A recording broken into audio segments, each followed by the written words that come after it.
One word లో చెప్పాలంటే నా లైఫ్.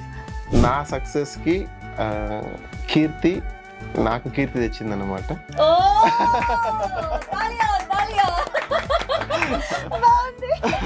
అర నవ్వు చాలు అన్ని కష్టాలు మర్చిపోవడానికి, అర క్షణం చాలు తనతో ఉంటే ఈ ప్రపంచాన్ని మర్చిపోయి ఆశాంతం కొత్త జీవితాన్ని అనుభూతి చెందడానికి. Happy women's day. మీరు వింటున్నారు రేడియో సిటీ 91.1 మదిలో హైదరాబాద్ సిటీ. నేను మీ రేడియో సిటీ ఆర్జే సునీత. ఈరోజు కీర్తినంతా తన ఒంటి నిండా నింపుకొని అందంగా నవ్వుతూ కనిపించేటువంటి బ్యూటిఫుల్ యాక్ట్రెస్ ని, బ్యూటిఫుల్ సోల్ ని ఈరోజు మీకోసం తీసుకొచ్చేసాను. విత్ మేడం గారు ఫియాన్స్ అయితే వచ్చారు. ఇంట్రడక్షన్ అక్కడ చెప్పించుకుందాం. Welcome to Radio City 91.1. Hello, hi, welcome. Thanks a lot. అంటే మేడం గారు మా సార్ గురించి ఏం చెప్తారో ఇంట్రొడక్షన్ వినాలని ఉంది. ఇది పరిచయం కాదు, స్పెషల్ ఇంట్రొడక్షన్ అన్నమాట on this women's day. Maybe next women's day కి నేను మిస్సెస్ అని పిలవాల్సి వస్తుంది కదా. కరెక్ట్. అందుకని వన్ వర్డ్ లో చెప్పాలంటే నా లైఫ్. అంటే కొత్తగా ఇంట్లోకి వెళ్ళినప్పుడు అడుగు పెట్టేటప్పుడు ఒక మాట అనిపిస్తారు కదా, ఎవరితో వచ్చావు అని. అలా లైఫ్ తో వచ్చాను. ఎలాగెలాగా నా లైఫ్ తో వచ్చాను.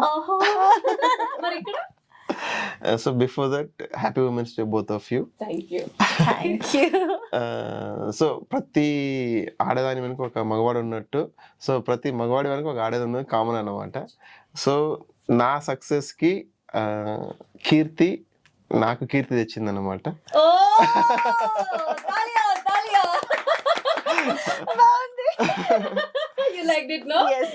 సో ఈ కీర్తి ద్వారా నాకు కీర్తి రావడం this best women's day.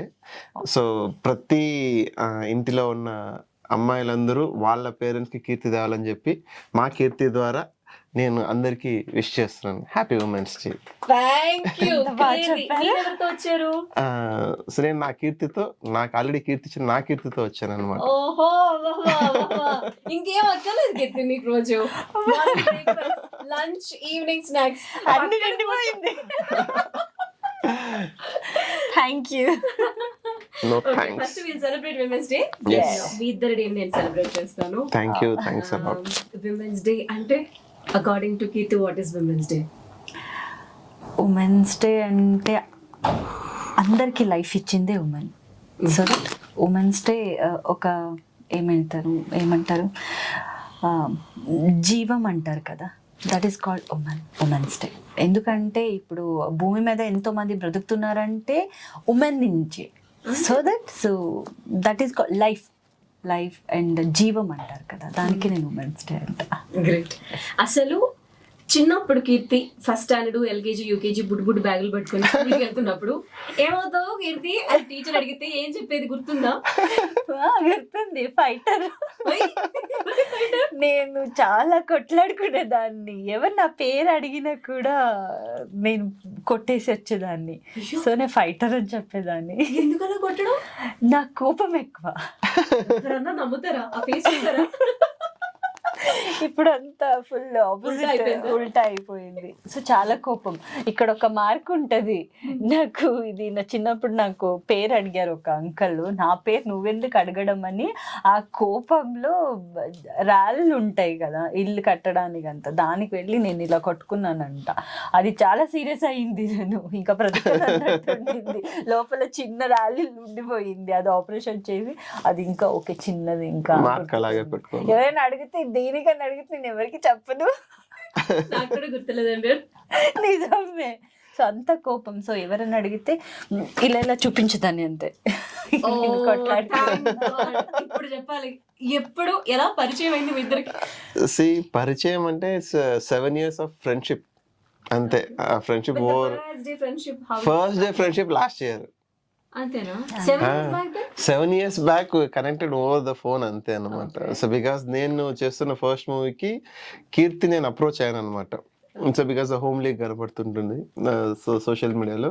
So I approach Keerthi అంటే మా ఫ్రెండ్ కన్నా ఈ అమ్మాయి చాలా బాగుందంటే yes she is a good apt for the role, try చేయి అడుగు అంటే సో నెంబర్ లేదనమాట. సో ఇండస్ట్రీలో కామన్ కదా, అడిగాను అనమాట. అడిగితే ఫ్రెండ్ ద్వారా నెంబర్ వచ్చి అడిగితే సినిమానా అండి, ఒక చెప్తానండి చూస్తానండి అని చెప్పి షీ వాజ్ ఎస్కేప్డ్ అనమాట.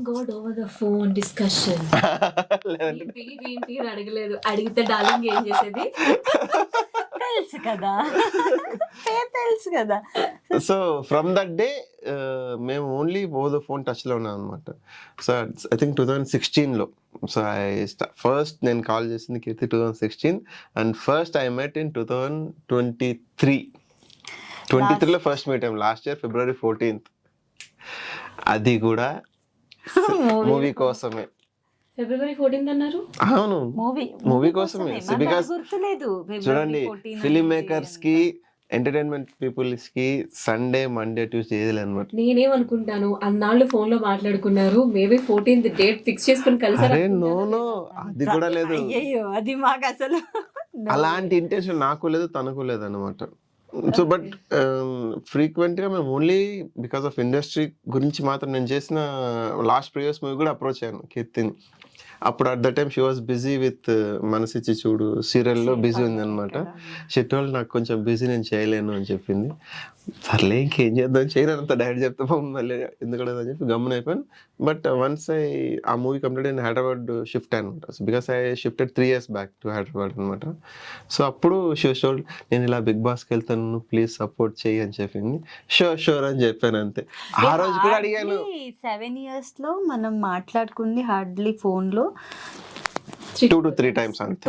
2 times, max 2 times. Last year ఫిబ్రవరిలో మనం ఈవినింగ్ ఎవరో దాంట్లో తన ఫోటో, నేను ఒక ఈవెంట్కి వెళ్ళాను, షానీతో వెళ్ళాను అనమాట. షానీతో వెళ్ళాను, తను కూడా ఏదో ఈవెంట్ వెళ్ళింది. నేను షానీ సేమ్ స్టేటస్ వేసుకున్నాం అనమాట. దాన్ని చూసి నీకు షానీ ఎలా తెలుసు నాకు క్వశ్చన్, ఫస్ట్ క్వశ్చన్ అది, కానీ వేరే క్వశ్చన్ లేదు. అరే షానీ నేను ఈవెంట్కి వెళ్ళామంటే అప్పుడు దట్ టైం 7 years డిస్కషన్స్ అన్ని ఒకే రోజు ఫోన్లో మాట్లాడుకున్నాం అనమాట.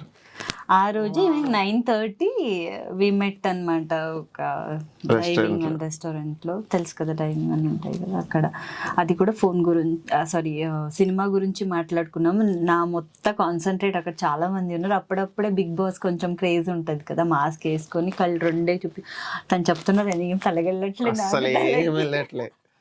సో అదే అంతే తప్ప అదే ఈ 7 years లో మాట్లాడుకుంది హార్డ్లీ 2 times. ఎక్కువ ఒక 40 minutes మాట్లాడుకుంది February 14th. ఆ February 14th అనేది కూడా మాకు వ్యాలంటైన్స్ డే అన్నది గుర్తులేదు, అసలు ఐడియా లేదు. ఎందుకంటే దీంట్లోనే అయిపోయింది లైఫ్. ఇంకా ఫిలిం మేకర్స్ కి అవన్నీ స్పెషల్ డేస్ అన్ని లేదు. ఫిలిం మేకర్స్ కి ఎప్పుడు ఫెస్టివల్ అంటే మాది మూవీ హిట్ అయినప్పుడు, ఎగ్జాక్ట్లీ అందరూ మాట్లాడుతున్నప్పుడు, అదే అది ఫెస్టివల్. దాని ముందు అన్ని ఫెస్టివల్స్ అన్ని అదే మనది ట్రాజెడీ. మళ్ళీ గోయింగ్ బ్యాక్ టు ఫైటర్ నుంచి వేరే ప్రొఫెషన్ అయితే బాగుంటుంది అన్న ఆలోచన ఎప్పుడు వచ్చింది, ఏ స్టేజ్ లో? అది వన్స్ పేరెంట్స్ పోయిన తర్వాతనే వచ్చింది. అంటే ఇదంతా స్కూల్ ఏజ్ లో? కాలేజ్ ఇంకా ఫస్ట్ ఇయర్ అంతే నేను. సో అప్పుడు పేరెంట్స్ ఇన్సిడెంట్ అయిన తర్వాత అప్పుడు అంటే ఫేస్బుక్ లో ఎవరు అప్రోచ్ అయ్యారు. అప్పుడు you went to one temple ఏదో అనుకుంటా, ధర్మస్థల. ఓకే, జస్ట్ ర్యాండమ్ ఒకసారి సిచువేషన్. ధర్మస్థలకి వెళ్తున్నాం అందరూ ఫ్యామిలీ ఫుల్. రిటర్న్ అయ్యి ఇంకా ఇంటికి వెళ్ళాలి. ఇటు సైడ్ వెళ్తే ఇంటికి వెళ్తాము. సో నాన్న ఏమన్నారు, ప్రసాదం అవన్నీ పంచడం ఉంటాయి కదా. సో నా ఫ్రెండ్ ఉన్నారు అక్కడ, ఇచ్చేసి వెళ్దామని. సో ఇంటికి ఇలా వెళ్ళాల్సింది ఇలా వెళ్ళాము. సో అప్పుడే వెనకాల నుంచి లారీ వచ్చి గుద్దింది అనమాట. సో అది కింద ఫ్లైఓవర్ నుంచి డౌన్ నుంచి అది మొత్తం ఫ్లైఓవర్ పై నుంచి కింద పడింది వెహికల్. నజ్జి గుజ్జి అంతా మొత్తం వెహికల్ లో the full family was there, including Keerthi was there. So mummy, daddy, sister in law, brother, పాప, కీర్తి. పాప కూడా లేదు. సో అదే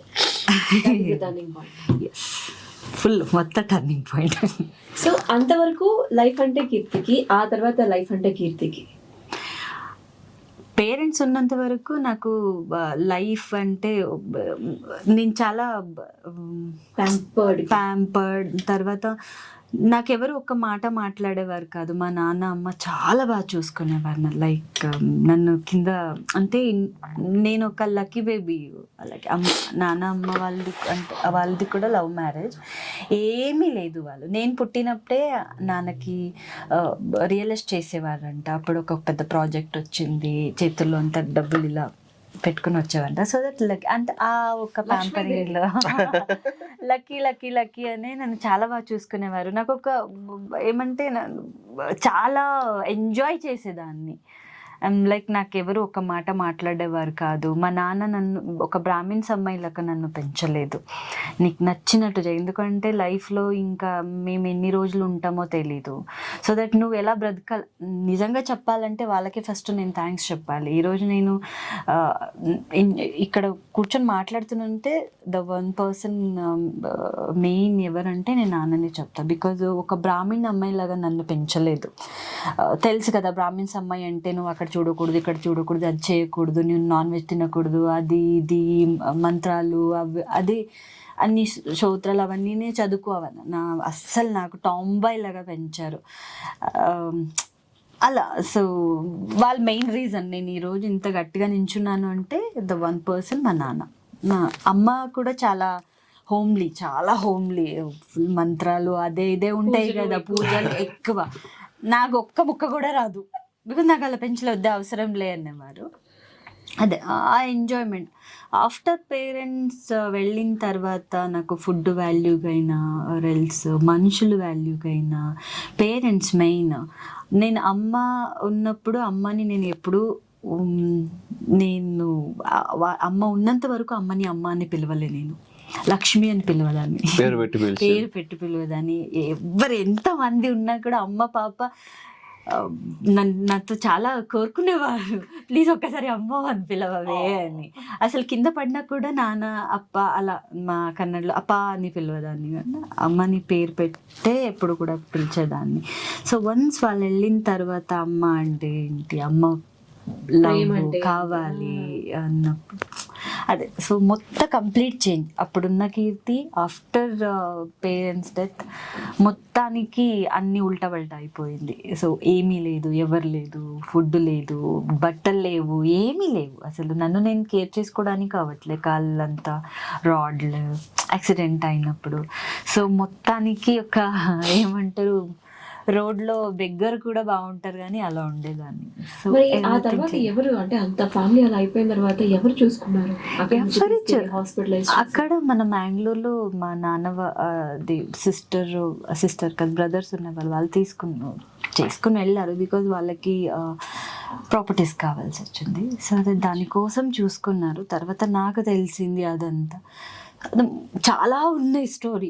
సో ఏమి వద్దని నేను బెంగళూరుకి వచ్చేసా. బెంగళూరు నుంచి అప్పటి నుంచి లైఫ్ స్టార్ట్ అయింది. అది ఊహ తెలియని టైంలో అంతే. ఆ బస్సు ఎక్కితే బెంగళూరుకి వెళ్తాం కూడా లేదు, తెలియని ఊహలో ఎక్కింది బస్సు.